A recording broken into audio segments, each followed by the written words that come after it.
Hey everyone, thanks for joining. Today I'm speaking with Terry Glavin. Terry is an author. He's also a senior fellow at the Raoul Wallenberg Center for Human Rights, and he's also a journalist, and he has columns in the Ottawa Citizen and the National Post, and is a contributing editor for Maclean's. And he's recently just started a Substack called The Real Story. Hey Terry, thank you for coming on. Thanks for having me. When I first reached out to you, I was actually hoping to talk about, I'd mentioned talking about the trucker convoy, the Emergency Act, and like the coverage of all that. And I'd still like to, but I guess, the elephant in the room is what's going on in Ukraine right now. Yeah, that's been occupying my every waking hour, and I've had quite a few of those for some days now. But it is kind of ironic, I think, that Justin Trudeau appears to have invoked the Emergencies Act in Canada because the police didn't use the powers available to them under the criminal code to commandeer tow trucks in the city of Ottawa. And it wasn't until the Russian army had already begun a full-scale invasion of Ukraine that the president of Ukraine invoked the Emergencies Act there. So, and I get a kick out of it. Well, I don't know if Ukraine's ready for NATO. I think they're ready for NATO. Yeah. I mean, okay, I don't want to say I know the, inside workings of NATO, but, I was on NATO bases from 2002 till the end of 2013. They had Bosnia, and I realize Ukraine's a lot, it's like right on the border with Russia, but I mean, so are some of the Scandinavian countries, and they're in NATO. Like, it's just, yeah, it's a tragedy, and it's a farce at the same time. It was really funny, when the debate was going on in the House of Commons. I was saying, gosh, wouldn't it be fun if Jagmeet Singh pulled the pin? Figured, okay, now's my moment. I'm gonna pull the pin. And people were saying, "Oh, that'd be just crazy. Can you imagine after everything we've been through to suddenly be plunged into a federal election?" I said, "Well, look, in the absence of something like this, we're going to be undergoing and suffering endorphin withdrawal for some time." Well, no worry about that now.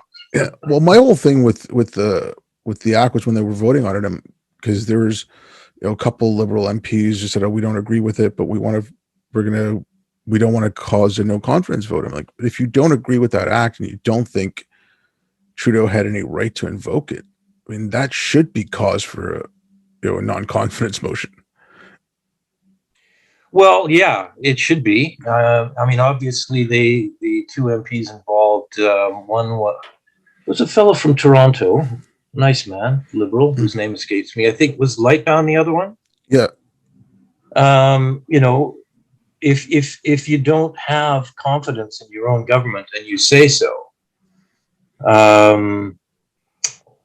then you can either vote your conscience, or you can say, well, I don't have confidence in my government, but if I voted against this motion, the government would fall, or I'd be kicked out of my caucus, and that's that. I don't know. I mean, I have a lot of sympathy for people who go into public life and run for office and endure what one has to endure just by living in Ottawa for a lot of the year. So I'm trying to be nice here, but I don't think any of the political parties in Ottawa really covered themselves in glory through this period.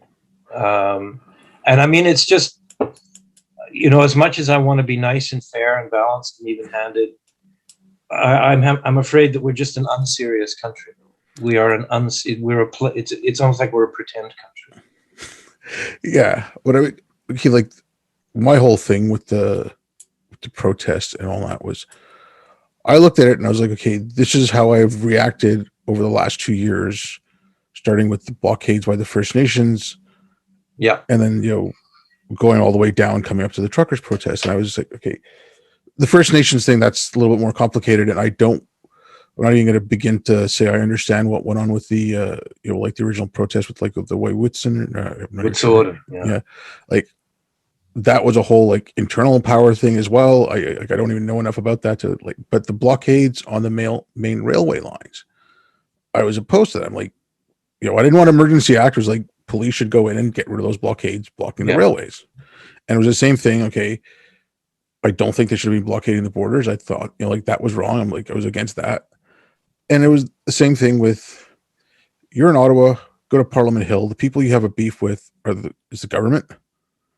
Don't go into residential neighborhoods and start honking your horns and stuff like that. Like, so that was my take on that. I'm like, go protest. That's your right. Do what you want, to within a limit. But yeah, I was opposed to that with those blockades. I thought that was wrong. And I was like trying to be consistent with how I'd been over the last couple of years in the protests that had happened across the country. And I was like Trudeau went from hiding to, okay, I'm going to go to the other extreme. And there was nothing in between. Yeah, I think you got a good point there. And I think you're probably reflecting a lot of Canadian opinion.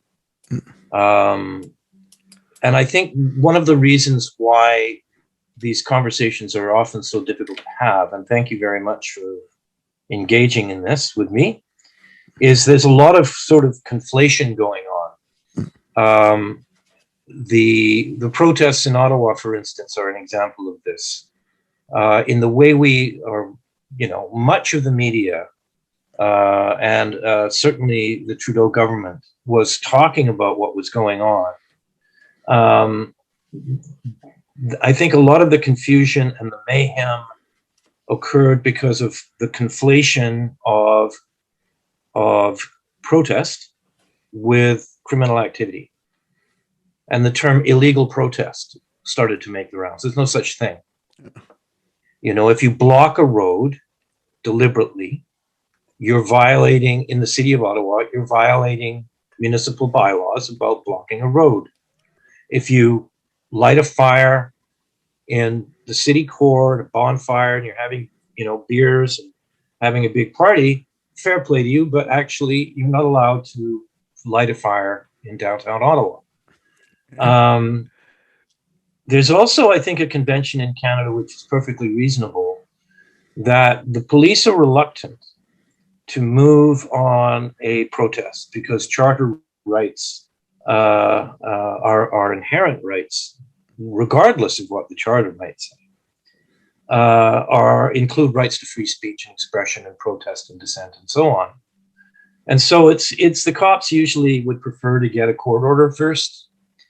But, if you're parking a truck for days on end and blocking traffic, I don't know why we need the army, quite frankly. I don't know why we needed an extra 1,800 police from the OPP to come in and help the Ottawa police wander around putting parking tickets underneath windshield wipers on trucks. If it's illegal, that's it. Sorry.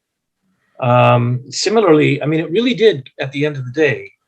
The border blockades, they were really clearly, obviously, unambiguously illegal. You didn't actually need the successor to the War Measures Act to deal with that. There was a lot the federal government could have done to come to the assistance of the Crown and Right of the province of Ontario, the Crown and Right of the province of Alberta. It's against the law to do it. That's the thing. And the conflation of protest with illegality is an extremely bad thing to do in a liberal democracy. And similarly, I just want to touch on the Indigenous thing. What we've done there too, I think we were doing this definitely with the railroad blockades, where we were conflating Aboriginal rights with an imaginary right of any Indigenous person or person who claimed to be an Indigenous person to blockade a railway anywhere in the country. In British Columbia, it's complicated because most of the province and most of the provincial landmass is on what is fashionable to describe nowadays as unceded traditional territory. There were no treaties. And so there's a lot of law in British Columbia that has actually gone all the way to the Supreme Court of Canada and has set Canadian law on Aboriginal rights out of British Columbia, the Chilcotin case, the Delgamuukw case, which was the Gitxaala-Mississaugan, which makes it quite plain that Indigenous people have a right to title, ownership of their territory, and they have the right to develop the resources of that territory, to mine, to log, that those rights can be exercised in a contemporary manner, but they're not absolute. And among the things that are limitations on that right are valid legislative objectives like mining, like forestry, like the settlement of foreign populations, all that kind of thing. So it's complicated. And the people who were protesting and shutting down blockades and saying, well, we can do this because we're Indigenous somewhere in Saskatoon or in the, Eastern Canada and the Maritimes or in Ontario. I'm sorry, that's not how it works. And it was a very interesting case in Ottawa during the truckers' blockade, where some kind of a shack had been constructed on a street, and the Ottawa police moved in to get the shack out of the way. And somebody said that, well, you can't do that because this is an Indigenous shack. And so they stopped. And then they had to go and check with the, I don't know, I can't remember who it is that holds title to Parliament Hill or the precinct. But they had to go and check with the local First Nation to see whether it was true or not before they were willing to go in and take the shack. I mean, this is crazy. And it's actually, I'm a real hardliner, actually, when it comes to Aboriginal rights.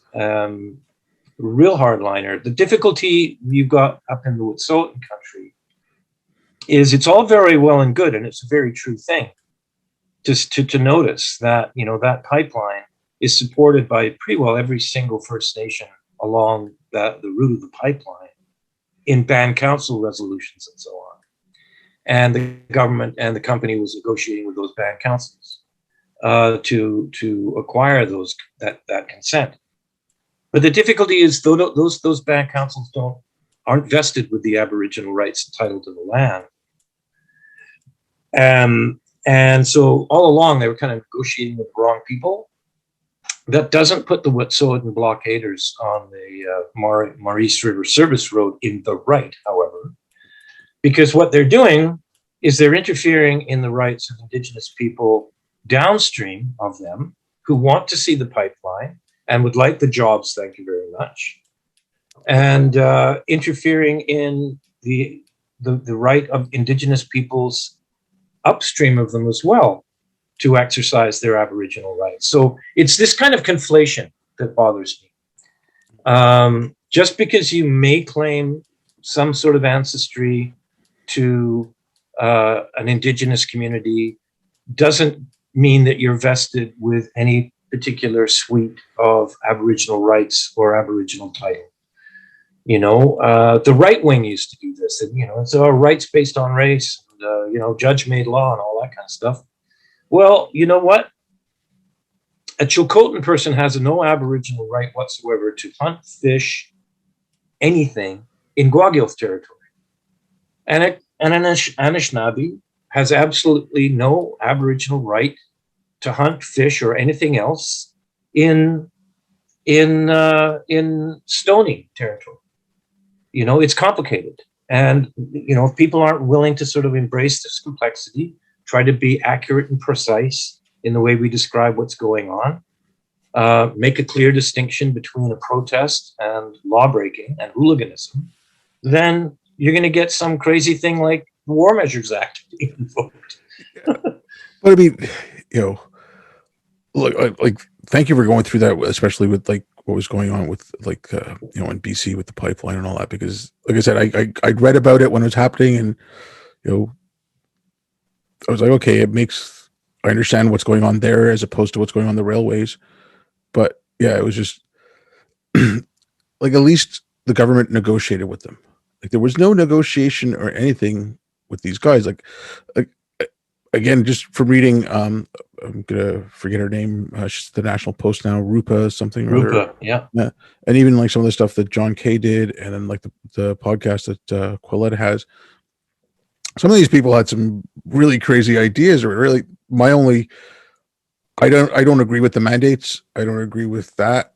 So I was like, okay, fine. I'm with them on that. But the rest of it is just like, they have a right to protest. And it was just like everyone else. It's like, Black Lives Matter had a right to protest, but there was a lot more damage done.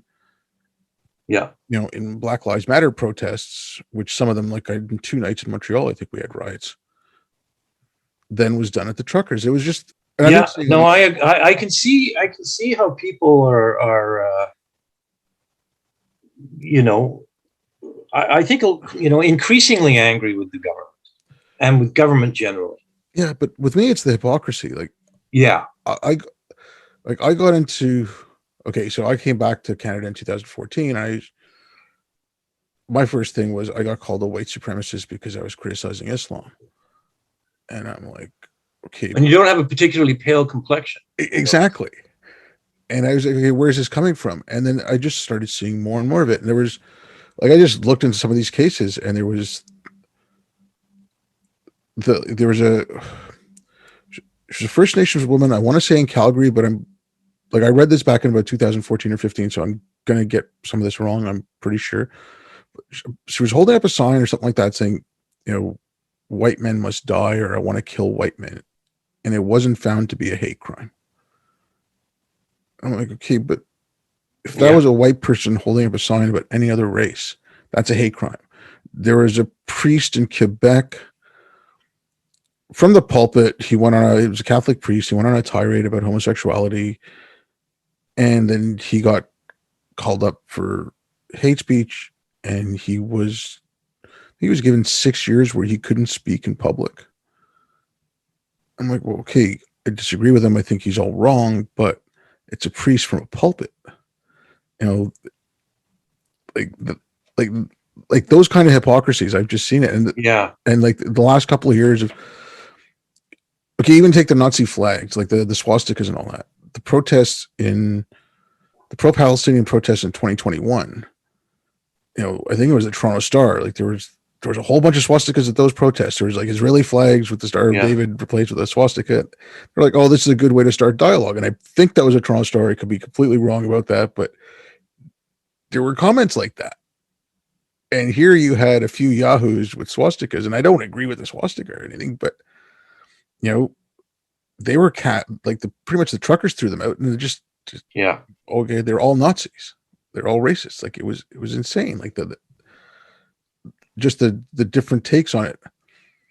Sorry, similarly, as I was saying, I mean, I'm pretty hard line about Nazis too.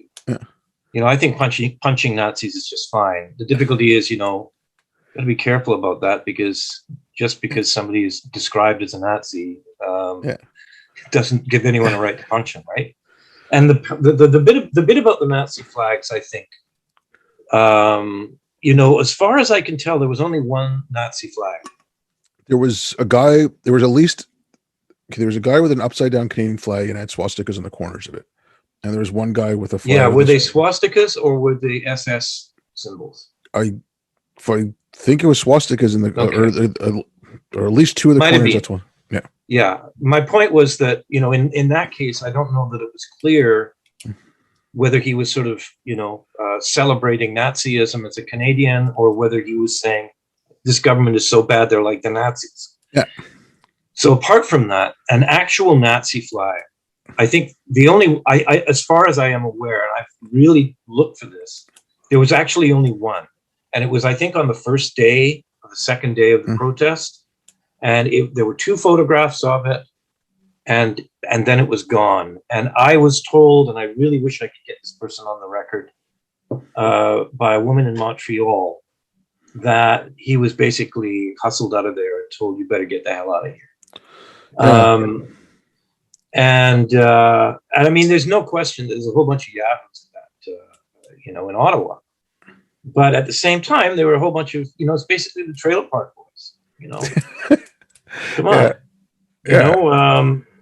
So and you're right. I mean, there's been a number of occasions over the past 20 years where hammers and sickles have been flown openly, and Yeah. NDP MPs have marched in anti-war, so-called anti-war parades with the hammer and sickle, people carrying the hammer and sickle. So what that was all about was that Trudeau, what he does is he's really not a party leader. He's more of a mascot. And he sort of became a Canadian mascot, in the view of a lot of Canadians, certainly a lot of Americans. I mean, the Rolling Stone put him on the cover. He's sort of like the prototypical perfect Canadian, the nice guy with the tousled hair. Yeah. He's all very handsome and all that sort of thing, and says all the right things, and has all the right viewpoints and standpoints and attitudes, and takes a knee and all that kind of stuff, and simply speaks an entirely different language than a significant body of Canadian opinion. When I say Canadians are starting to speak two mutually unintelligible languages, I don't mean English and French. Mm. And if you look at the Statistics Canada data, what you find is something really interesting. I noticed this about 4 or 5 years ago. I did a big piece for Maclean's when the whole Black Lives Matter phenomenon first emerged. And it was a distinctly and uniquely American phenomenon. Yep. And yet we sort of adopted it in Canada and took on all of its attributes. And the paradox there was that it was the language we took on, like BIPOC, Yeah. And even people of color just by itself. This is not Canadian terminology. This is American terminology. We have our own awkward terminology, visible minority and not a visible minority. And in that class of people who are altogether not Indigenous people. So it's equally awkward. But what was really interesting is that in all the polling, I work with a guy named Angus McAllister, who sounds very, very Scottish, but in fact he's Japanese. And he's a pollster, and what he does, and we were looking back through polling data, going through the years, and the interesting thing is that the overwhelming majority of people in Canada who would ordinarily be described as not a visible minority, which is the term for quote unquote white people, never identified as white. White people who we now call white people in Canada, never identified as white people. So even white people is kind of an identity silo that has been imposed on a whole bunch of people. I certainly never identified as white people. I'm Irish. I come from an immigrant family, Irish Catholic. And it was a great book written a few years ago called How the Irish Became White. I mean, my God, we're so white that most white people don't think we're white, right? So, there is this in Canada. There is demographically, what Statistics Canada will show is that pretty well, one of the most marginalized communities in Canada, racial gender communities in Canada, is rural white males. They basically got prospects that are not much better than urban black males. And a lot of, East Asian, I guess it is, women of color, immigrant women of color, are actually doing fabulously in Canada, compared to, a whole bunch of other categories. So I think what we saw in Ottawa was, to a great extent, a kind of inarticulate, inchoate revolt of the rural white male. And of course, they weren't all rural, they weren't all white, but I think that was the core of it. Yeah, I mean, I don't know if you've read Batya Ungar Sargon's book, Bad News. No, I know her though. I've And read the book. I mean, okay, this is, I didn't make quite exactly the same point, but like, I think it's more widespread than just journalism. But she's talking about how, you know, the left wing media went from a class struggle to a race struggle, and they left the Yes. working class behind, and it just all shifted towards race. And it comes down to how they're being educated. They are holding, I agree with John McWhorter when he calls, like critical race theory, like whatever wokeness, whatever you want to call it, like when he considers that a religion. I agree with him. It acts quite a bit like a religion. And so they are holding that language. They speak in that jargon. That's how they're taught. And it's been going on for, people been graduating with that stuff for 25 years now. And that's kind of where the Yeah, press has gotten. And it's just, I agree. I don't think the press can relate to a truck driver, a mechanic, tradesperson, like, Yeah, these people, like whatever these people, like, even just look at the oil and gas industry, like how that's being vilified. yeah, And, yeah, so I can get their frustration, and I can get why they're mad, and I can get why they were upset with the media, like, well, certain media, like, I don't agree with the spitting on them and things like that. If they're yelling stuff at them, that's whatever. I guess that's all right. But like within reason, I guess that too. Um, but yeah, it just. But I want to just go on with this because I think this is kind of important for like what's going on in Ukraine as well. It's the coverage of the protests for the truckers. Like, you talked about that a little bit, and we tended to talk around it. But if you looked at it based on people who actually gone and spoken to the protesters and gone and spoken to, because I mean they weren't all truckers, but they'd actually gone in on ground and spoken to them and got information, as opposed to people sitting at a news desk somewhere. It was two different types of coverage, and when people can actually see the video coming out compared to what any network is saying, and I think the last 2 years have really hurt the media as well. It's like, how are you supposed to trust them? How are you supposed to trust yeah, when what they say does not match what you're seeing? yeah. I think so. I mean, I'm a journalist. How I've made my way through the world for most of my I'm adult just sorry. I was life. just going to interrupt you for a second. Like, Sorry, go ahead. I have nothing against like individual journalists. I think media as an institution is gotten rotten, but there's obviously, there are good journalists. There are people getting good stories out there. So sorry, I didn't mean to like smear like all journalists No, with one no, big brush. yeah, yeah. I think we have to be careful that we don't. I mean, people will complain about the media, but what the hell is that, right? Let's be clear about what we're talking about here. There's the legacy media, what's known as the legacy media, and this usually refers to private media, usually print media, but not always. And there's a lot of diversity in the workforce in legacy media. When it comes to institutions like the CBC, a whole bunch of other issues arise because there are vast sections of the CBC that speak that other language that I was referring to earlier, that most Canadians simply do not speak. And they used to be, and there still are. I want to big shout out to Ian Hanamansing, who does cross country checkup. Before Ian Hanamansing, it was Rex Murphy. And before Rex Murphy, it was, Peter Zosky. Peter Zosky. So, there are institutions in the CBC that have actually bound this country together.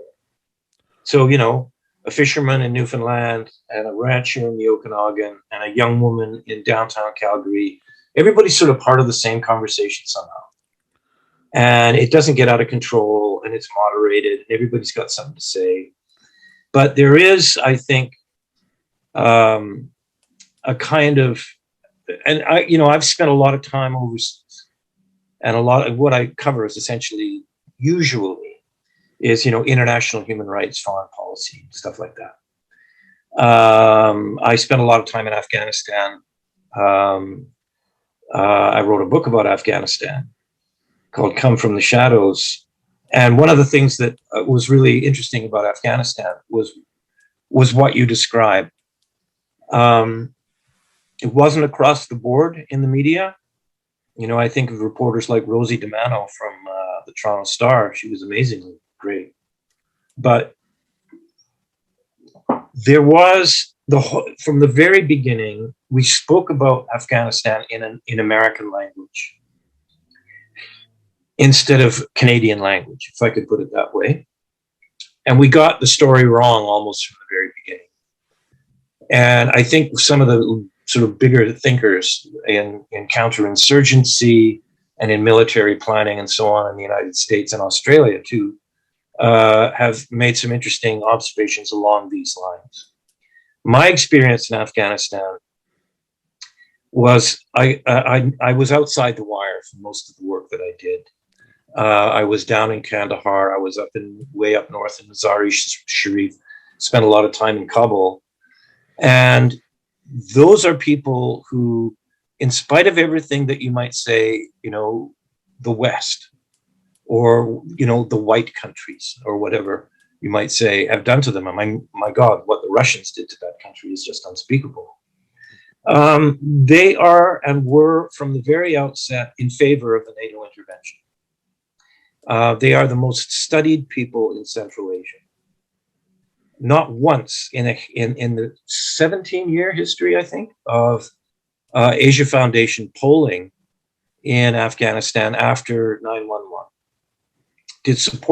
was support for the Taliban found to be any more than maybe 8 or 9%. And usually it was the term was anti-government organizations, right? So it's not just the Taliban, but you know, in a broader sort of, and I mean, I can understand how some people would have some sympathy for people who took up arms against, you know, a rival chief on the other side of a mountain who had exploited his relationship with the US forces to accrue benefits to himself to the detriment of the other tribe and all this kind of stuff. But the reality is the overwhelming majority of people in Afghanistan and Afghan Canadians too, a lot of my friends in those early days were Afghan Canadians, were in favor of the NATO intervention. And they were among the more articulate of them. They were people you might say of the left. They were, in fact, sometimes Marxists, certainly liberals, intellectuals, poets, journalists, and they were all in favor of the intervention. But I talked to my white friends on the left, and they are almost universally opposed to the intervention. They had this idea of Afghanistan in their heads, and I referred to it as Absurdistan. The term comes from back in the day before the Berlin Wall fell. I don't know whether it was Czechoslovakia where it started. People would describe the Central Asian countries that they were reading about in Pravda and TASS as Absurdistan because they knew it was all just rubbish, right? And I think, unfortunately, that's what we ended up doing in Canada too. Everything was backwards. And so, you know, I remember being interviewed. I won't say who it was. It was a CBC interview. And you know, there were two of us on. One person was one of these people who were sort of anti-war polemicists of some sort, and me, and the polemicist, the anti-war activist person, you know, yada yada yada, and then the host turned to me and said, "Well, and now for the pro-war side."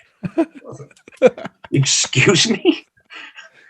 Like the reason I support the intervention is because I am against the war, right? Yeah. That was the whole point of the intervention. You talk to Afghans, when they talk about the war, they're talking about everything that happened before 9/11. Yep. When you talk to I'm going to say white people, euphemistically, nothing wrong with white people. But if you talk to most white people, when they talk about the war in Afghanistan, they mean everything that happened after 9/11. People don't realize there's like 30 years of war before the U.S. went in. But okay, what I saw in Afghanistan, and like I off and on, I spent almost 7 years there.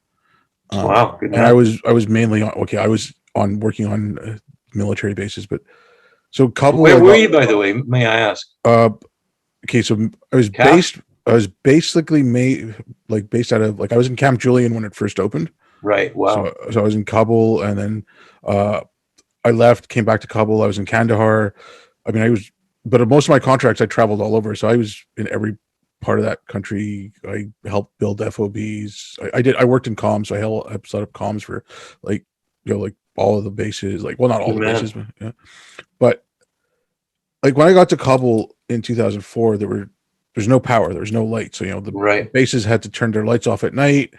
Um, and until they and when I left that first contract, I got there in March of 2004, and I left in November of 2005. Kabul was lit up. So I mean, there was an actual good, and from what I saw, it was the cities like NATO, but in the countryside not so much, just because That's true in the South. yeah.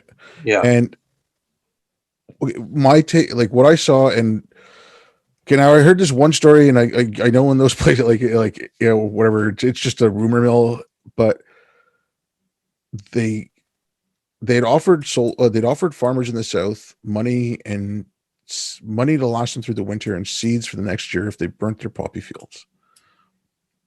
The farmers said fine, because they were doing it to feed their families. Right? They weren't Sure. doing it expressly to. And this was around the time when Taliban, insurgency, Al Qaeda, all of them were being pushed from the north, and they were coming to the south. It was right around 2006 when they were just being pushed further and further south. Because when I first got there, it was more of the hot stuff was going on up in the north, and then they burnt all their crops. The money didn't come, and then the seeds fell through for the next year, anyways. But when the money didn't come, they didn't have a way to feed their families. But all these, like the insurgency and all that, was moving south, and they needed places to stay. So they told the farmers, well, we'll take care of you if you put us up. And so by NATO backing out of their, and again, like I don't want to say this is gospel or whatever, this is like something I'd heard, but it kind of ties into like what I saw. Like before, they were attacking US vehicles more than NATO vehicles, and after about 2000, end of 2006, beginning of 2007, and it's not that NATO didn't get attacked, but they would just go after NATO vehicles. Like before, anything that said ISAF wasn't as an obvious as a target as anything that had just US colors on it. Mm-hmm. And yeah, well, that's the way it is. I mean, it's a really complicated country. It's some parts of it are almost Stone Age. Some parts of it are, the heights of sort of Persian civilization. There's a great story about, gosh, I can't remember his name. He wrote a book about his experiences there as a journalist. He was moving through, I think it was Paktia, way down there, way up in the back of beyond, and with a Kandak, an Afghan army unit, with a troop of American soldiers who were accompanying the Kandak. And they came into a remote valley, and the people in the valley thought the white guys were Russians. They didn't even know that the Russians had left. They didn't know. But then, you go into, I remember Kabul,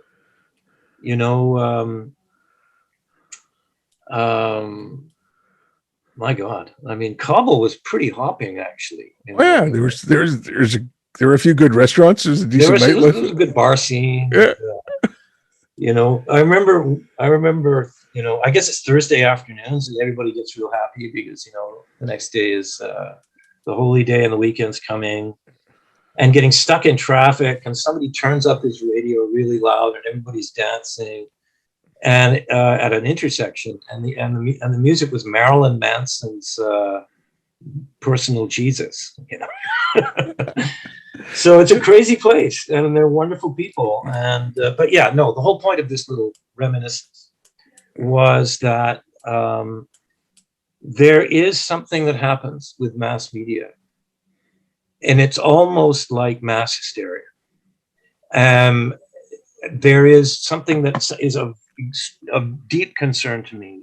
It's one of the reasons why I haven't sort of bailed from legacy media, struck out on Substack with some contrarian, newsletter. I started the newsletters. There's just so much happening in my feed there's just not enough room. I got to spread it around a little more, and I'm using the newsletter to explore some of these things that go under the radar. One of the things that goes under the radar is, because it can't really happen effectively in mass media unless you have sort of journalists interviewing journalists about journalism, which is really boring, is the sort of replacement of fact and story. Journalists are not metaphysicians. We're not philosophers. We're not supposed to be. We don't have to have some kind of sophisticated notion of what truth is. To a journalist, truth arises from facts. And there's a methodology and a discipline built up over decades and decades and decades in the establishment of fact. And then there are other methods and traditions and disciplines that oblige fairness and completeness, and balance and so on. And if you can work within those rules, and if you've got a lot of curiosity, you're going to be a good journalist, and you're going to be doing a lot of public service journalism. But what's happened is, and I don't know, the cause and effect lines run both ways here. We've got to a point where more than 50% of Canadians, as you were saying, have developed a fairly deep distrust of the mass media, the news media. At the same time, we've lost something like 450 newsrooms in Canada over the last 12 years. Yep. And so, is it happening? Why is it happening? So, it's so easy. What I began to notice after a few years working for the dailies is there's nothing easier in the world than to get on the front page. Nothing easier. All you have to do, this is if it's not a particularly good newspaper, is to write something that upholds what you might call the narrative, or a narrative. And so narrative that's sort of already, tire tracks or wheel tracks in a rutted road, that's already there, right? If you can come along with a little vehicle and put the wheels in those rutted tracks, you'll be on the front page. If you basically write a story that affirms everybody's prejudices or bigotries or assumptions, you'll be on the front page a lot in a bad newspaper. But a big, a really important role of journalism, which used to be called the Fourth Estate, and there was a reason for this, and it was a significant and important institution in the functioning of democracy, is simple curiosity. Tell me a damn story, right? Tell me something I didn't know. That's what news is. You didn't know it, it's news. News to me, the expression. But that's actually hard to do. It requires a lot of resources and skills, technical expertise. Journalism was a trade, and it became a profession. And it became easy to basically just play with the narrative instead of tell a story. And one last thing, I think 911 was a really interesting moment in history. It was a moment in our subconscious. It kind of opened a nightmare drawer. People were terrified of Muslims after that. A lot of people. And it was almost like a blunt trauma wound to the head. And I think a lot of people went crazy. There were very few media events like it in North American history. The Kennedy assassination, the moon landing, that kind of thing, as a media event. But what was interesting about 911 as a media event is that everybody had a camera. Everybody, it was just at the emergence of digital phones. It was at the emergence, everyone had those little cameras, digital cameras. How many scenes of those planes going into the buildings, of people running down the streets of Manhattan, clouds of dust and smoke, thousands of them. And then they're distributed through digital technologies and the internet. And so all it would take is a couple of kids in their parents' garage in Michigan somewhere to produce a documentary that only 3 or 4 years before, only an organization with the resources of CBS News, 60 Minutes, could have produced one of that sophistication. And yet the documentary is all about, see, it was an inside job. Yeah. It was, and so it's a lot of this is really about technology too, and the diffusion of digital technology has meant that just about anybody can be a journalist now, or pretend that they're a journalist, or act like a journalist, or start up a website with a name that kind of maybe it's got news in it. Yeah. And so all of those traditions and disciplines and conventions. I grew up in the system, the old guild system. 6 years a reporter until you're an apprentice, until you're a journeyman, and that's all gone. Anybody can be a journalist now. So it's a very confusing time, I think, for people to be trying to figure stuff out. Okay, I agree with you that. Okay, me doing a podcast, it's okay. I'm not saying it's journalism, but yeah, I don't need much to do this now. But again, I still think the Academy has a big part to play in this, and it's just maybe it's I'm kind of stuck on this, but around 2000, like between 97 and 2000, when you had the first people graduating from like certain humanities degrees with that intersectional framework. And that's like where all that this new language and everything's coming from. And that's where it's, like you said, it's narrative that matters. It's, they're factual, but they're not truthful. Like they're taking the facts, they're making the facts fit the narrative instead of weaving a narrative around what the actual facts are. Like weaving a story around the actual facts. They're taking those facts, making it fit whatever they want to sell. And I think maybe around 9/11 or immediately thereafter, when internet became more ubiquitous, you started getting better and better phones. I think the first iPhone came out in like 2006 or something like that. Mm-hmm. So when you started getting more and more of this and more people are out there, unfortunately what was going on in HR departments, and it wasn't always necessarily the reporters, it was like the administration, the HR departments, it was those kind of things that were they were getting infected first.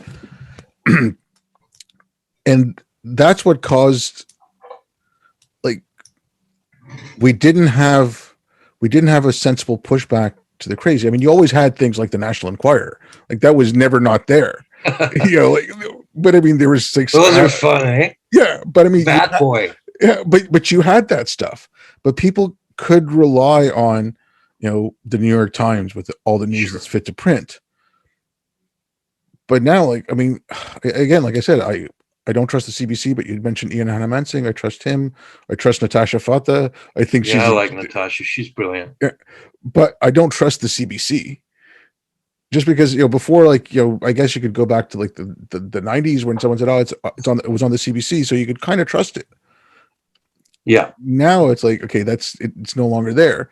And like I said, I'd like to get back to this if we can for a few minutes. Is I don't think people believe what the media was saying about Putin to a certain extent, so they didn't even really consider. I know this came sort of out of the blue, like, but if you've been paying attention, you knew he was pushing towards it. You knew he was pushing, or he was going to push that claim one way or another, that that's his land. Like, this is an important story, and this is a lot of important stuff, and people have lost trust. And I'm like, well, yeah, I think, it's pretty well an objective fact, I think. Yeah. What you're stating. You're not offering an opinion even, you're simply stating a fact that people don't trust, or a lot of people don't trust the media anymore. And then they trust some media and not other. And in the United States, and a lot of this is really about the cultural dyspepsia that Americans are suffering at the moment. The sort of there's people who believe everything that they see on Fox News, and then there's people who believe everything they see on or hear on CNN. So there's all that. But the phenomenon is actually not that new. What was hoped was that, with digital technologies, and in fact, it's a good thing. A lot of what, when blogs first emerged, a whole bunch of people with a whole bunch of expertise in a whole bunch of different areas suddenly had a way to communicate directly with their constituencies. You didn't really need the op-ed pages or whatever. You could talk directly to people who were interested in what you had to say, and that's not a bad thing.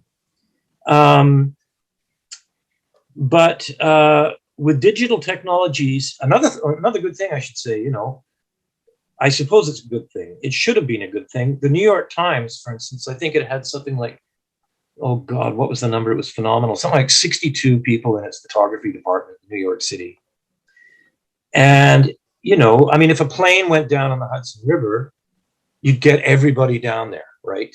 You'd organize teams of photographers to get people situated in different places so that they come back with the one great picture to put on page one with 2 or 3 inside. Now, you barely need a photography department. Everybody's got a cell phone camera. They're going to be taking pictures of that plane. So that really, that should free up a lot of resources, corporate resources that you can then devote to doing some really important and serious journalism. Unfortunately, that did not happen. And I want to go back. I'm just going to see if I can look it up here. To something. I'm a big fan of George Orwell. Yeah. I'm kind of ridiculous about. I taught a lecture course on George Orwell at University of Victoria. I used to teach a master's in creative writing at UBC, and it was all about basically, the legacy of journalism that really began with George Orwell. A lot of the journalism that was, the great journalism from the 60s to the 90s, literary journalism, long-form journalism, the kind of stuff that you'd see in the New Yorker and sometimes the Atlantic or even Rolling Stone.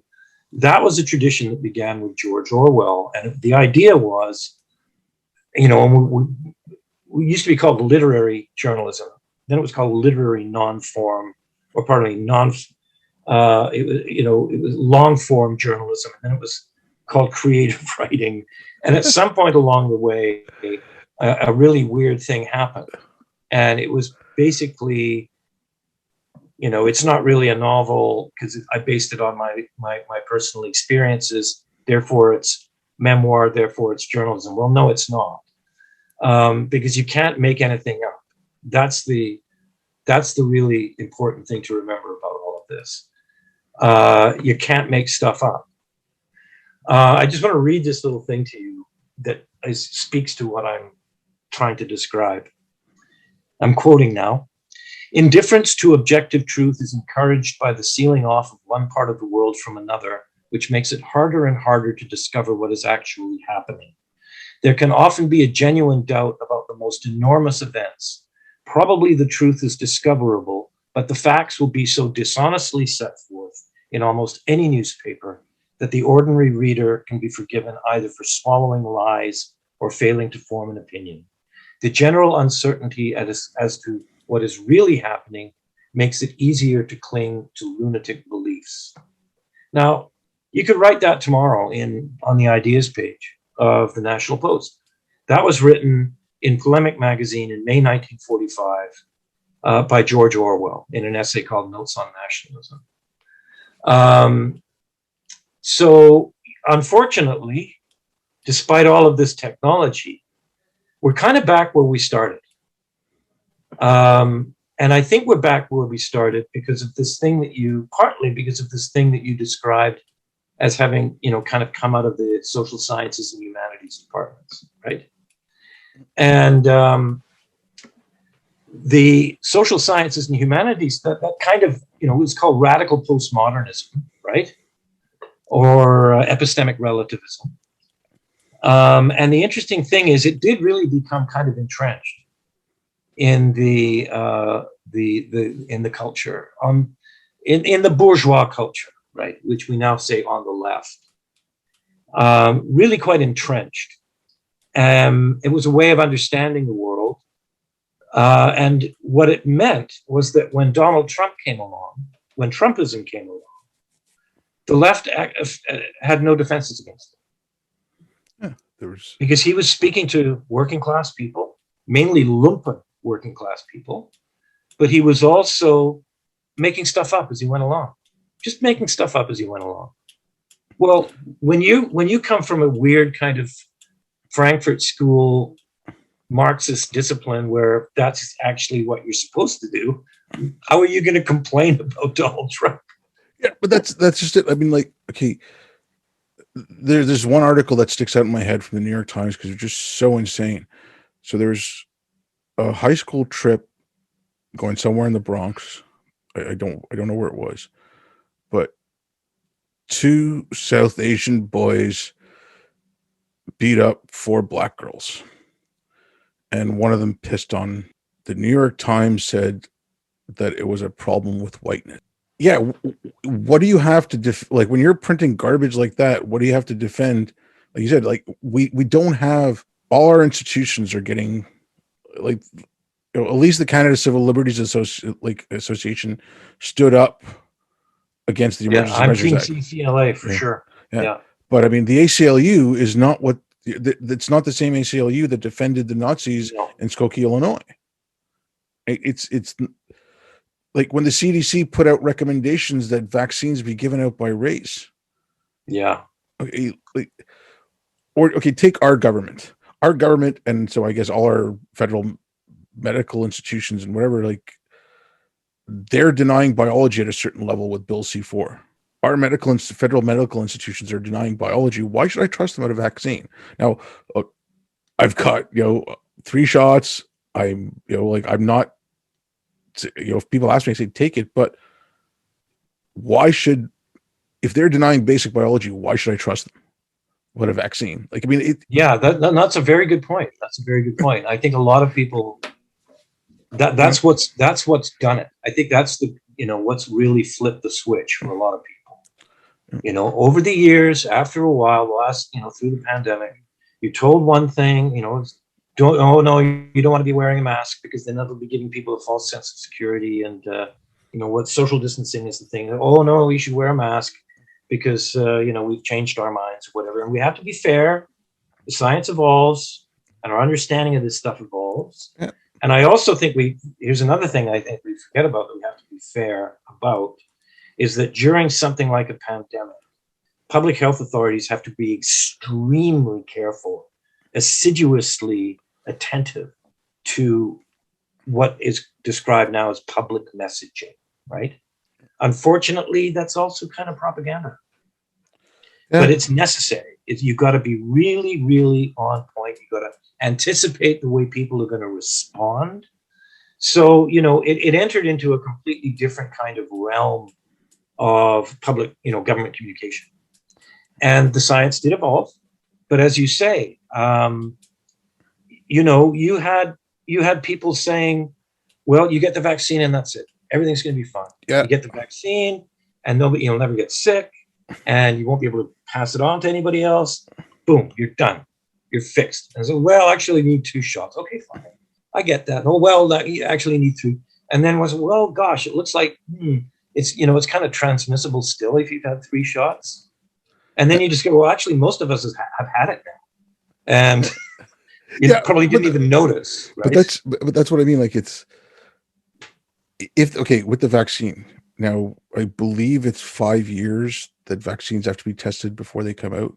And I know everyone's going to say, well, this is mRNA, it's new technology, whatever. But if they'd at least come out and said, okay, yeah, normally we do 5 years. This is a pandemic. This is a special situation. We're coming out with this. And whenever, like I remember when they were first started giving it out, some women complained about issues with menstruation.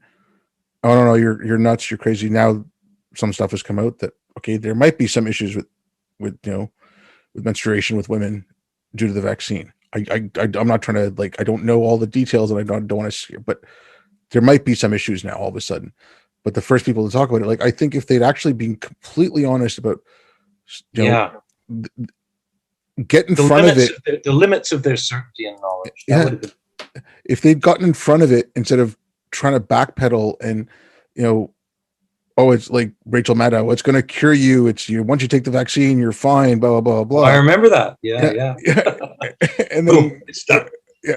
Now it's like, you know, now they're trying to tell you have to get the booster, and you know, first, oh, natural immunity was nothing. Now the CDC just really, you know, unfortunately, I'm getting more information from the States than I am from Canada. Maybe I'm not paying enough attention here, but you know, the CDC just released that. Well, okay, oh, you know what? Natural immunity does give you some protection that the vaccine doesn't. And it's like, if they'd been more honest about what they didn't know and said, you know, to the best of our ability that we think this thing will work, I think we would have been a lot better off. And I think they would have garnered a lot more trust, especially over the last 2 years. Because I mean, we just got through this emergency. Now we have another emergency going on, and people have a lot less trust now than they did at the start of the pandemic. It's really, really sad. Yeah. Yeah. The other thing too is that we're talking about public governments in a democracy, and so you're talking about politicians. And if you don't have responsible politicians who are, you know, whose discourse, whose rhetoric is at least grounded in fact, and that's what matters, all kinds of bad things can happen. And what you saw in the United States was, as you say, you know, you on the left and the CNN community, we'll call it, because I don't even know if they're left wing. I don't even know. They don't really have any connection to the historic mission of the left. They might speak a language that sort of is Marxist inflection, but they have no class consciousness at all.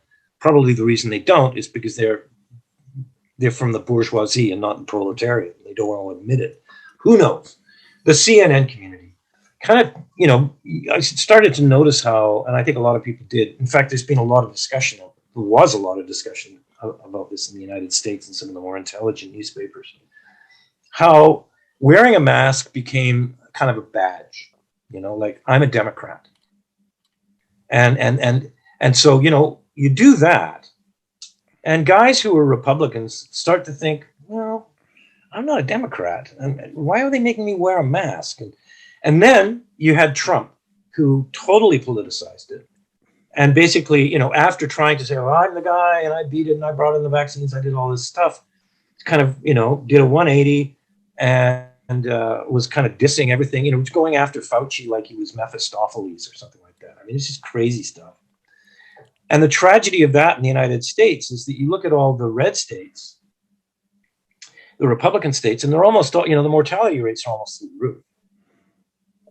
People are dying because of the politicization of this. And in Canada, it kind of happened the other way around almost. And it started in the last federal election campaign.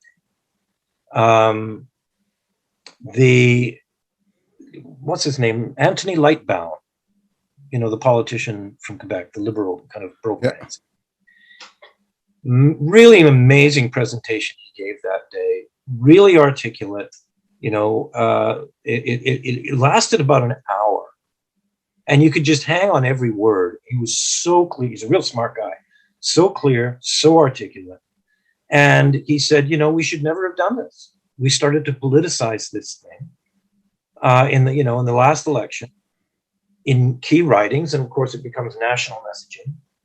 And so I think a lot of people in Canada simply said, look, if Trudeau is telling me, A, I'm a racist, B, I'm a misogynist, C, I'm a white supremacist, and D, I am a woman, if I decide to say that I'm a woman, then maybe what he's saying about vaccines is bullshit too.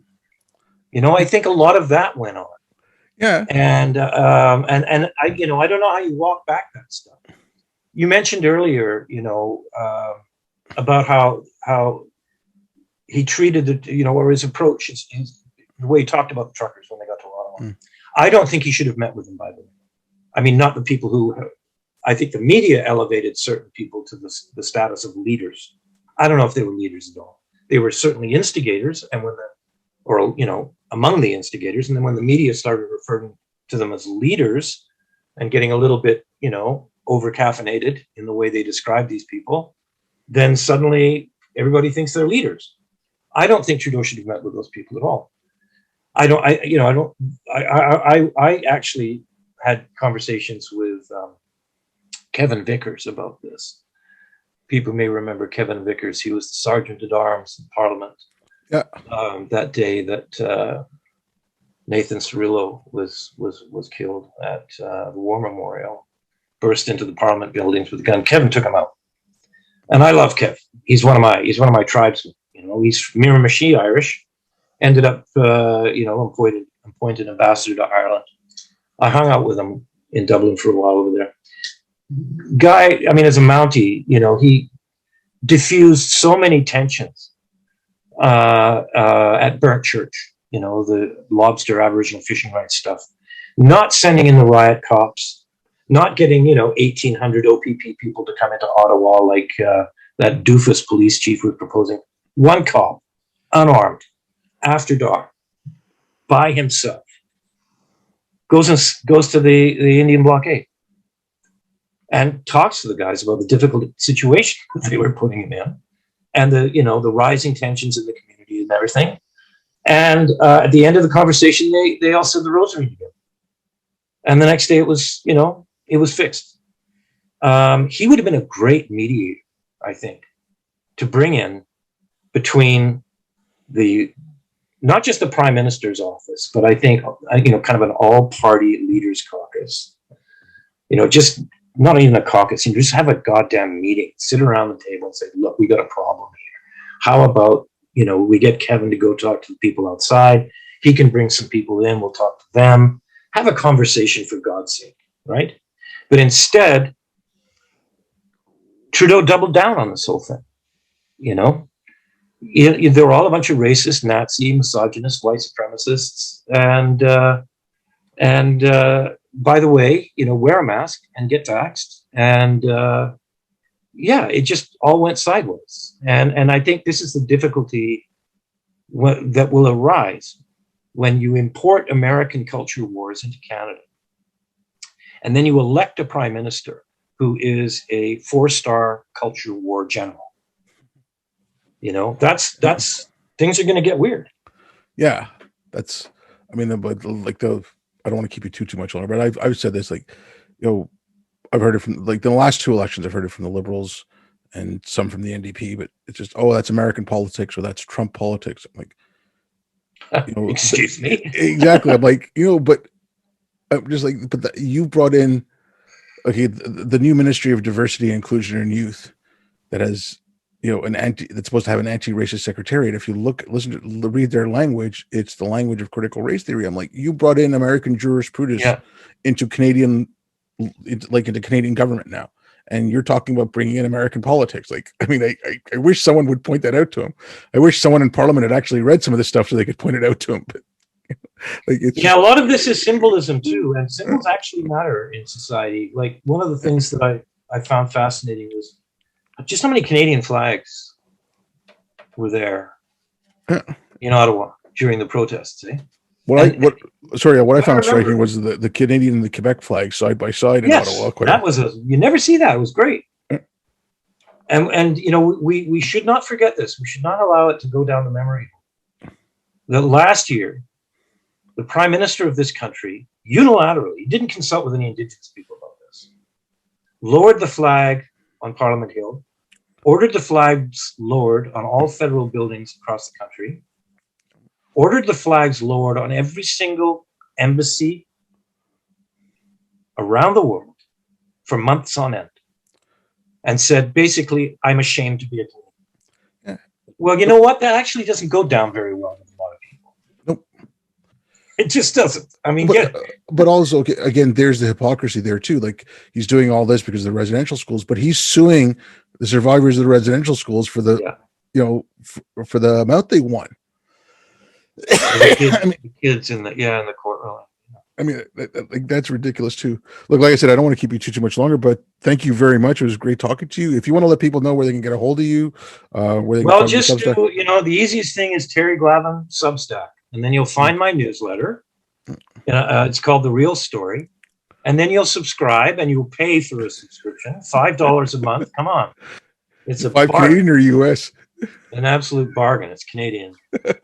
And yeah, you'll get the inside scoop. I mean, as I say, I mean, I'm not bailing from legacy journalism and my purchase at the National Post and the Ottawa Citizen Maclean's. It's just that if you cover international human rights and foreign policy and culture, and we're a multicultural country, a fifth of us come from place, right? So we're interested in what happens in the old country, and we're a trading nation, and we make a big deal about our multiculturalism.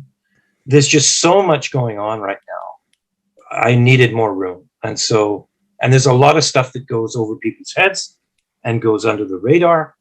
And so that's why I've launched this newsletter. And I think it's going to be a useful public service. Well, great. Well, I'll put the links to all that in the description. Well, again, thank you very much for coming on. It was really good talking to you. Thanks for having me, buddy. And thanks everyone for listening.